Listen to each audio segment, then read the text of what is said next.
Welcome back. I'm Dr. Michelle Border, and this episode is part 2 about narcissism. In last week's episode, I discussed what narcissism is, what causes it, and what is going on in the mind of a narcissist. In today's episode, I'm going to tell you about the tactics they use on their victims to get what they want. I'll also explain the borders this creates in the victim's mind. So let's get started talking about those borders right now.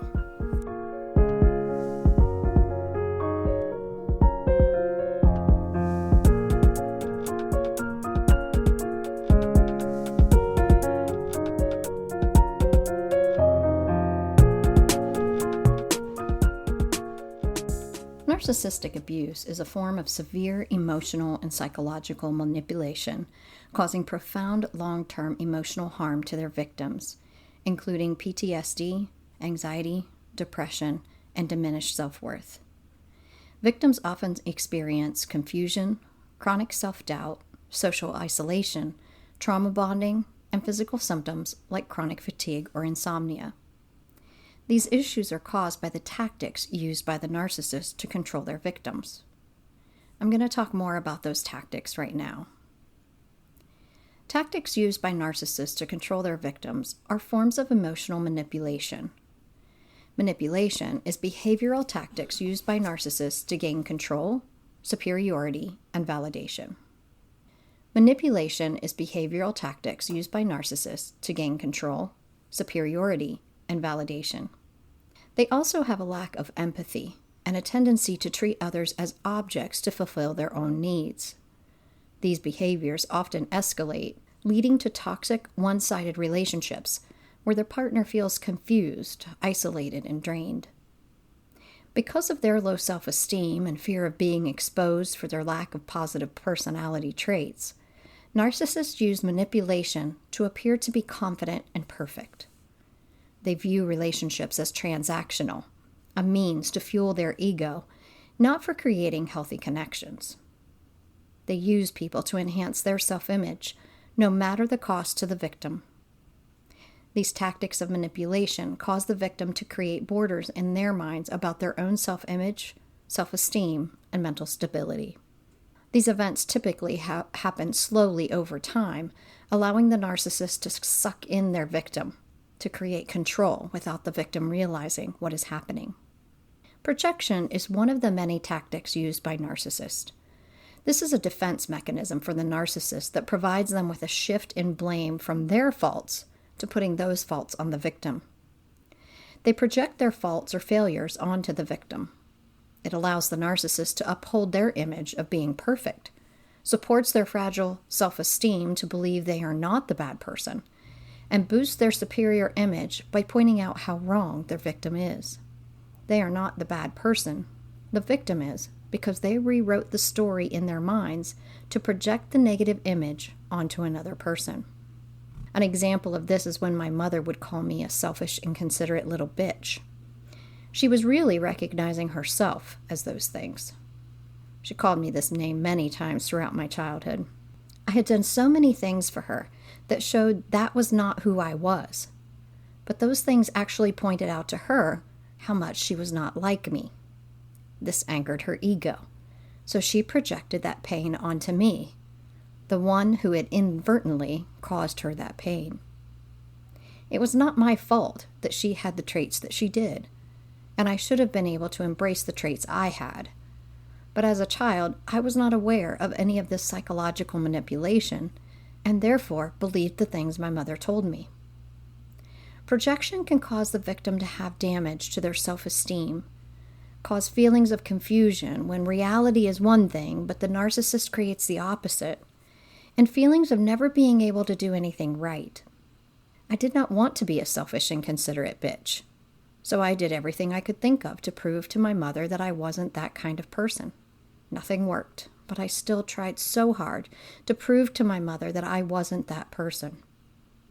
I was confused as to why she still saw me as that kind of person when I was doing so many things that showed the opposite. I began to believe her opinion of me because I couldn't do anything to disprove it, so it must have been true. My self-esteem was shot because I felt horrible about being a selfish, inconsiderate bitch. and that was supported by the fact that I wasn't able to find the right things to counter her opinions.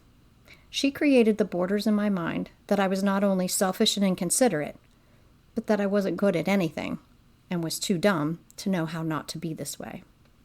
Gaslighting is another tactic used by narcissists. It is a form of severe emotional abuse where a narcissist manipulates someone into doubting their own reality, memories, or perceptions to maintain emotional control of their victim. Common tactics include flat-out denials. That never happened. Shifting blame or trivializing feelings like, you're too sensitive. And creating confusion to foster dependency on the victim. Denying reality is flat-out disbelief of the actual reality that the victim presents. So many times when dealing with narcissists, I have been told, that's not what I said, or that never happened. It is a defense mechanism for them where their mind erases the truth and creates a new truth that supports their image. Shifting blame is like projection in that they are saying the victim is the problem, not them. If the victim had not caused a problem, then the narcissist would not have to behave in the way they did. Trivializing your feelings allows the narcissist to not have to take responsibility or blame for how the victim feels. They don't know how to handle other people's feelings in a healthy way, so they shut down the victim by accusing them of having the wrong feelings. Creating confusion for the victim allows the narcissist to create their own reality, possibly shifting blame to the victim, and makes the victim feel like maybe they are in the wrong. All of these tactics make the victim doubt their reality, causes feelings of being the crazy one, and hinders their self-esteem. The victim is constantly wondering, what did I do? I thought this happened, but they don't see it that way. So maybe it was me. I wish I had $1 for every time I was told, you're too sensitive, or you're overreacting in the narcissistic relationships I have had. Another favorite response of my mother, by the way. The narcissists were dismissing my feelings because they did not want to face the blame that I was presenting. They don't want to admit they did anything wrong and certainly won't put forth any work in making the situation better for the victim. So it is the victim's fault once again. Being told so many times that your feelings are too much can cause a person to believe that they shouldn't share them, that they need to minimize them and change them to what the narcissist wants. This is not a healthy emotional state for the victim, but gives the narcissist exactly what they want. The narcissist emotionally controls the victim so that the narcissist doesn't have to change their image or provide support that they don't know how to give. This tactic creates borders in the victim's mind that their feelings don't matter, that they are not acting right to make the narcissist happy, and that they need to change who they are because their feelings are viewed as wrong by the narcissist. Guilt is another manipulation tool used by narcissists to control their victims. Projection and gaslighting cause the victim to feel like they are the problem and the reason why the narcissist isn't happy. This happens because the victim feels guilt for upsetting the narcissist. Often when accused of upsetting someone, our initial reaction is, I'm so sorry, I didn't mean to do that. And we may do something to make the person feel better. Narcissists thrive on this treatment. And then they will play on that guilt of the victim to get more acceptance and fuel their ego of being the one who was wronged. They may also use phrases like, after all I've done for you, this is how you treat me, to make the victim feel guilty for the perceived wrong. And the wrongdoing is probably perceived only by the narcissist. They will manipulate the situation to be the victim, then blame the real victim for being in the wrong. Long-term feelings of guilt can cause the victim to have borders in their minds of worthlessness, lower self-esteem, and anxiety of trying to find the right behavior that will make the narcissist happy. Love bombing and devaluation is another tactic. In the beginning of a relationship, the narcissists behave, so to speak, and act in a way that the victim sees them as a wonderful person. This is often done with love bombing. Love bombing is a showering of affection, attention, or gifts to gain control of and form an emotional dependency on their victims. In the beginning of a relationship, the narcissist will provide excessive amounts of attention, affection, and praise for the victim to create an image of being a kind, caring, and generous person. This tactic is to lure the victim into a false sense of being taken care of, accepted, and loved by the narcissist. However, this facade does not last long. Narcissists struggle to give anyone else attention, and if they do, it is to get something out of the relationship for themselves. Love-bombing expressions do not come naturally to narcissists, so they won't show that behavior for long. When the love bombing stops, the narcissist will switch to using other manipulation tactics to control the victim's emotions, keeping the victim feeling confused, hurt, and changed into someone they're not, just to please the narcissist. Love bombing sucks the victim into the narcissist's grasp, providing them with someone to use to boost their self-image. Narcissistic triangulation is another tactic, where the narcissist brings a third person into a two-person interaction to create tension, jealousy, or conflict. This technique is used to maintain control, avoid accountability, and bolster their own fragile ego by positioning themselves as the superior or victimized party in the trio. The narcissist becomes the central figure in the relationships and controls the communication between the two victims. Having one of the victims on the narcissist's side gives the narcissist a feeling of being right because someone is on their side, but the one who is on their side can switch between the two victims, usually without the victim's knowledge of what's happening. If it is found out, the narcissist will blame the other victim for being the problem. My mother did this with my brother and me. She would complain to me about how awful my brother was to her, then, unbeknownst to me, was complaining to my brother about something I had done wrong by her. One day I went to my brother to be sure he was okay after something my mother had told me about him, and found out that everything she told me was a lie. Then my brother told me all the things my mother had told him about me. Again, all lies. Another tactic by narcissists is called DARVO, D-A-R-V-O. This is an acronym for the action of deny, attack, then reverse victim and offender. This works by the narcissist denying anything they are accused of or that they perceive as an attack. They attack the victim back, even if the victim did nothing wrong, then reverse the situation so that the victim becomes the offender and the narcissist becomes the victim. This has been done to me many times. Using the example from before about my mother using triangulation on my brother and me, I called her out on her lies. She began to sob hysterically, claiming that I was the one lying, that she could not believe that her daughter would accuse her of such things, and then attacked my character by saying I was a liar. They cannot handle being called out on their hurtful behavior because this attacks the image they have tried to create of being perfect. It proves that they are not the good person they pretend to be. When their image is attacked, they will become furious and attack the accuser. They refuse to accept or acknowledge any faults of their own and get very angry when anyone else points them out. They can also perceive a lot of behaviors as criticism that aren't meant to be. Any suggestions, disagreement of opinion, or helpful suggestion can be viewed as an insult to the narcissist. While the victim may be just trying to be helpful, the narcissist sees it as a harsh disapproval or criticism of them, their ideas, and their behaviors. If the narcissist uses the DARVO tactic, the victim may feel confused and shocked at the narcissist's response. They may feel guilty for their perceived unkindness and plead with the narcissist to understand that they did not mean to upset the narcissist, apologize for upsetting them, and maybe even spend time feeding the narcissist's ego to please them and get back on their good side. I have been in situations with a narcissist where there was discussion about a topic and I was asked for my opinion. I made a slight suggestion about something like a hairstyle or fashion choice, and was then accused of being mean for criticizing their current choice. I was so confused as to why I was seen as being mean and critical after being asked for my own opinion. I've been in relationships with narcissists where I have provided help when they needed it. After a while of giving this help, I explained that I could no longer provide the assistance. The narcissist was angry with me for not continuing my help, but didn't recognize that it was an assistance that just should go on forever.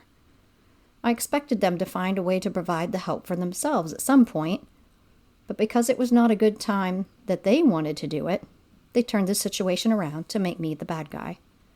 I was blamed for being controlling, insensitive, and selfish, for not continuing to provide them with the help they wanted. In some of those situations, the narcissist ended the relationship because they were not getting from me what they wanted. Before I understood what was happening with the narcissist, I would bend over backwards to please the narcissist when I thought I had wronged them. I would apologize, revoke my behavior, and overindulge the narcissist in hopes they would no longer be upset with me. When the victim recognizes that the narcissist is only taking, never giving, they may decide to call the narcissist out on their behavior or end the relationship. If this happens, the narcissist will react in a couple of different ways. The narcissist may start out with the Darvo tactic and then may give the silent treatment, use a smear campaign to show everyone they can that the victim is a bad person, or hover over the victim if the victim tries to end the relationship. The silent treatment is just that, being silent in the relationship, ignoring the victim, and refusing to address the problem. The narcissist sees this as a punishment for the victim's behavior. The punishment is probably unwarranted and misguided from the narcissist. The narcissist may also smear the victim to all other connections they have to show others that they are not the bad one, the victim is. They will make the victim look as bad as possible to everyone they can in order to boost their ego. Narcissists will do anything they can to place blame and criticism on someone else to uphold their self-image of being perfect and good. Now I'm going to talk about what narcissism looks like in various adult roles. The human bond to parents is a fundamental, biologically driven attachment formed in early life. It is essential for survival, emotional regulation, and brain development. This deep, often lifelong connection is nurtured through consistent care, physical affection, and responsive interaction, providing a secure base from which children can safely explore the world. However, when the parent is a narcissist, the opposite happens for a child. There is no consistent care, physical affection, and responsive interaction. No secure base is formed in the home to allow the child to safely explore the world. Narcissistic parents prioritize their own needs over those of their children. These parents are often demanding, critical, or controlling. They expect their child to cater to their need for validation, but children do not understand how to do that. When the child cannot fulfill their parents' unreasonable needs, the child is chastised, demeaned, and manipulated into learning what to do to fulfill the parents' needs. This prevents the child from being able to form their own identity, enjoy childhood experiences, or learn healthy social interactions because they are manipulated into being a person the parent needs to fill their delusional view of being perfect and good. In romantic relationships with a narcissist, the beginning is wonderful. The narcissist uses love bombing to make the partner believe they are a good person, someone who is attracted to them and loves everything about them. The victim can be swept off their feet with the endearing feelings being given by the narcissist. Unfortunately, the love bombing doesn't last long.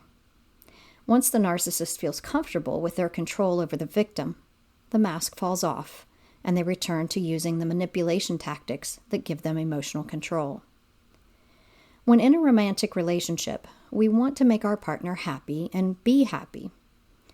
This is done by being considerate of each other's needs. Narcissists are incapable of doing this for long periods of time. Their focus is only on themselves and using others to meet their needs. A person typically doesn't want to be in a relationship where they are not happy, abused, and manipulated. Narcissists have a hard time maintaining healthy romantic relationships. If the partner is an empath, the relationship will likely last longer than if not.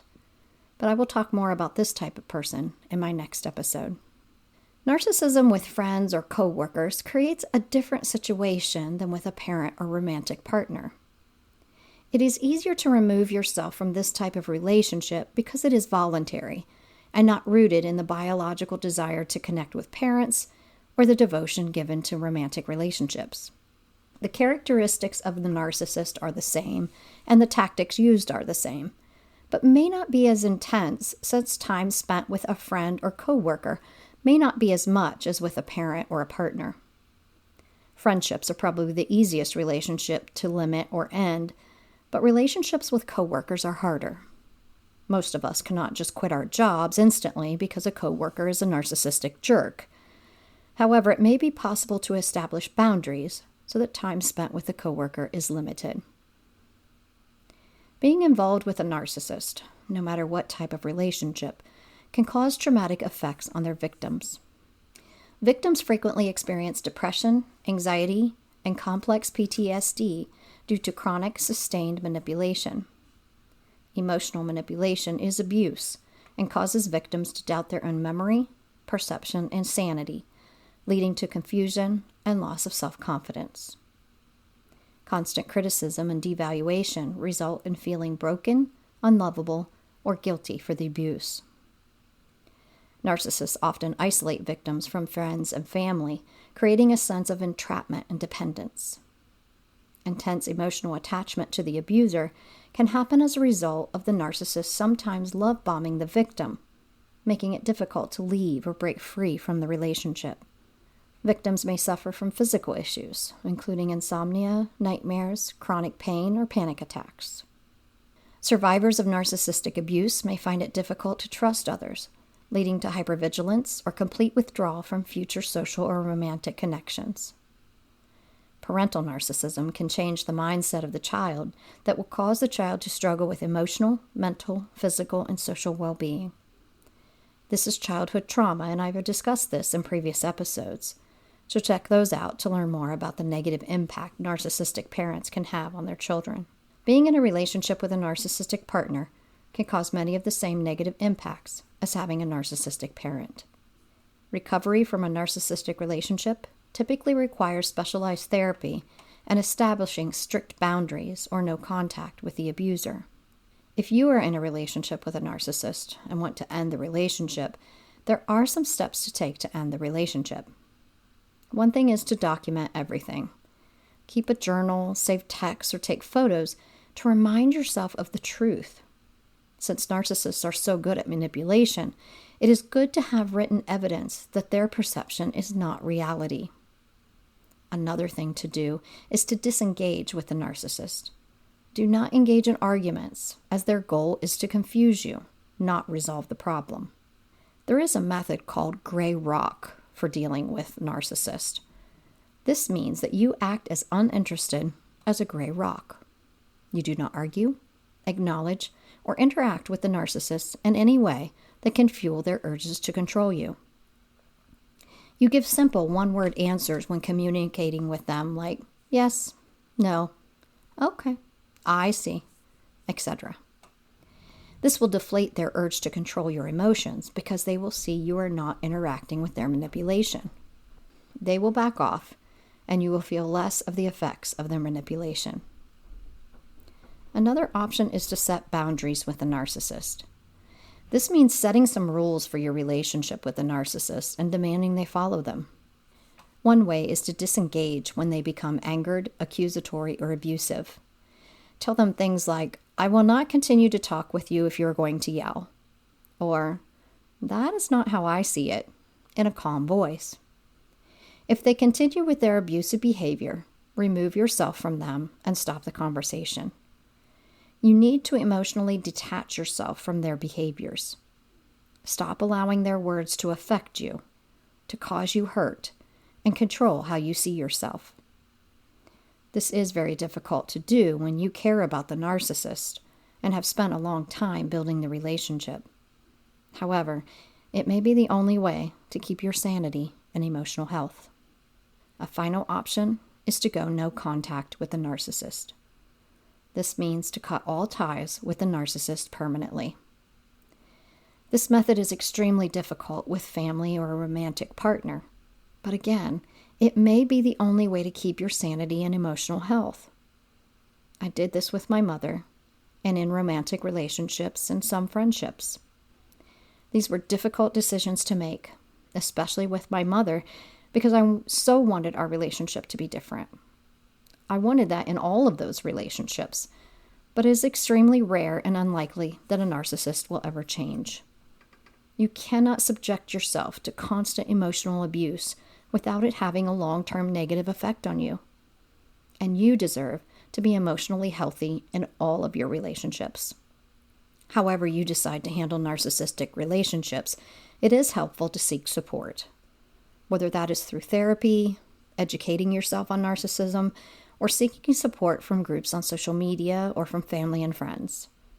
Make sure you are getting the support you need to see your true reality and not the distorted one the narcissist forced on you.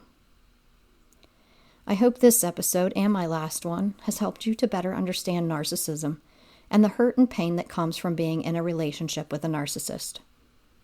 I'm going to put a journal prompt on my website to help guide you through what you need to acknowledge about a narcissistic relationship you have had, how it has affected you, and what you can do to heal from that relationship so you can have an emotionally healthy life.